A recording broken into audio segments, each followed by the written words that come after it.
What an unbelievable ending at the Emirates. It is Arsenal 4, Leicester City 2. Lee Judges, what an ending. Did it need to be that nervy? No, I can't believe the game went from a training session into like that at the end of it. But listen, I take it. But at one stage there, I thought that was it. I really did. And I know you might think I'm being over the top here, but I think if we draw that game, that's, you know, probably the title gone. You can't afford to drop points at home twice in 3 games. But credit to the players. And that's why I love the team and I love the club and the players and the manager, because they kept going at the end. And in the end, you know, 4-2 was probably about right. The goalkeeper, by the way, made 5 unbelievable saves. But we should never, ever get into that position against opposition like that. Never. Bro, we were cruising at half-time. I thought 2-0, it was easy work. I hardly saw Raya touch the ball, let alone kick it. I thought when we were absolutely on fire, it was going to get 3s, 4s and maybe 5s in the second half. But unfortunately, within 10, 15 minutes, it was 2-2, Judge. Yeah. And like, listen, their second goal's a stunner. But if you give opposition a chance or give them hope, that's what can happen. And you don't do it, you've got to be ruthless. And unfortunately, Dan, at home, we are not ruthless enough. We are not ruthless enough. Look, if you look at that now, the league go, well, if Leicester can get 2 goals here, we can get a goal here. It gives everybody a little bit of hope that you can get a result here. You've got to be a little bit more ruthless. But listen, I don't know. Yeah, at the end of it, you know, look, I was talking to a couple of fellas in there at half time and they was going, it's a boring game, isn't it? And I said, yeah, it is. But I'll take 10 of them. Yeah. 10 of them to that, what I've had at the end of it. Look, listen, it's an entertainment game. Everybody's buzzing. I get that. You know, if you could have that sort of game and it guarantees you win it at the end of it, you take it. But it doesn't, you know what I mean? Because it was end of it. It's a little bit like basketball at times. You know, you're playing Leicester. Come on, like a team that's going to have a little bit more oomph about them. Will hurt you. And there was a couple of occasions there, Saliba and Vardy went one-on-one, you know, 10 years ago, I don't know, you know, but he got there and he got the job done. But listen, that was hard work and there was no need to be hard work. Listen, why do you think it is at home that we just can't keep resolute? Away from home, we've seen Arsenal go away, keep clean sheets, been phenomenal in terms of us against Etihad defending. Yes, we conceded, but we're home at Leicester. I thought at 2-0, we go into a similar second half, we keep a clean sheet and we come away comfortable, and we weren't again.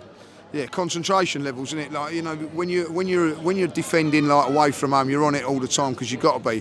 But when you're at home, it's all about attacking. And I just think we switch off a little bit, like, you know, not just the defenders, and midfield as well. There was a couple of times they was open in midfield when they were running through on us. We just like go a little bit too gunno and a little bit too open for my liking, you know. Listen, we all want entertaining football and all that, like, of course we do, but you know, at the end of it, if you look at teams that win the leagues, they're winning 1-2-0, 3-0. Listen, 2-0 today is, for me, is much better than 4-2.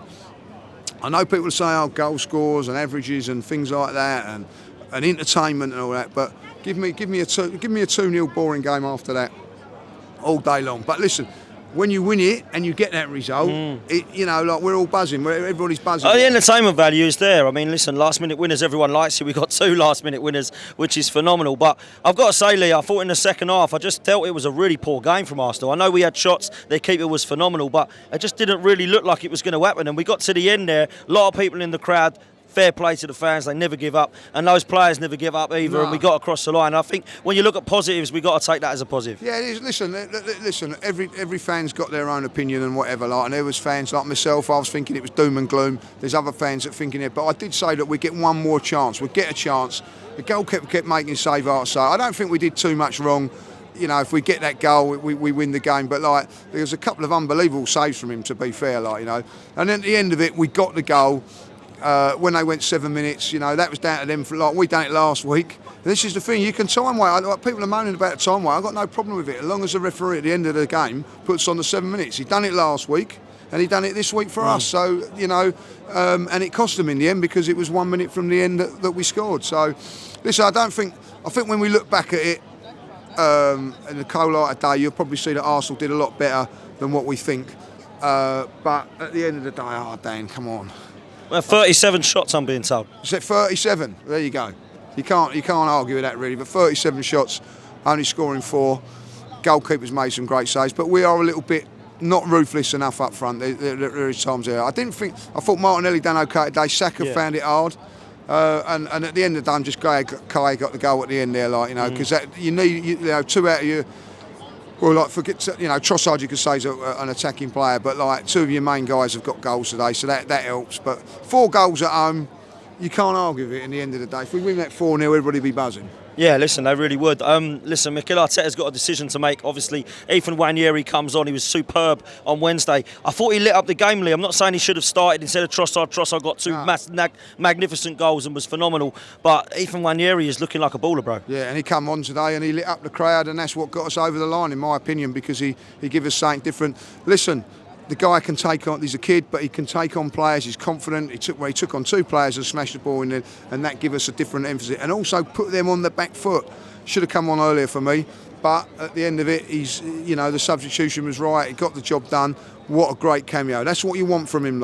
He come on before, like Sterling come on before him. Like for me, it had to be Nwaneri before him. But listen, job done. Do you think Leicester deserved anything out of that game? Do you think they'll go away feeling disappointed, or do you think they'll think, do you know what, we got lucky to get 2 goals and back into the game? No, give them their due. They hung in there. That's what you do. If you give teams hope, they will punish you. And in the Premier League, look, there's not that many easy games in the Premier League. They become easy if you do your jobs and do your things right in the beginning. If you don't do your things properly and don't do things right, you'll get done. And they've given it a really good go, and they'll be disappointed. But at the end of it, they've come here and put up a good performance. I think the players and their fans would be pleased, and the manager's under a bit of pressure.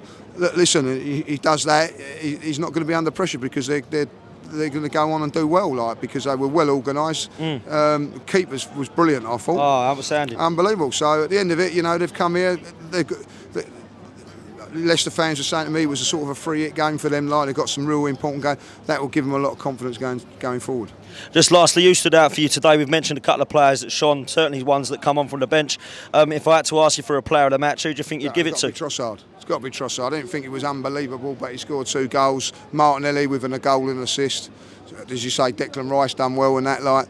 You can't look at the back 4 because they've conceded goals. But listen, I don't think anybody has come out of that for man of match where you say, wow, he was brilliant. But at the end of it, you look at it and you say, look, that was a good enough performance from Trossard, and he has to get man of the match for me. Fair play. Listen, PSG, just lastly on Tuesday night, do you think we'll see some rotation again, or are we going to go with a similar team? There might be a little bit of rotation up front, maybe.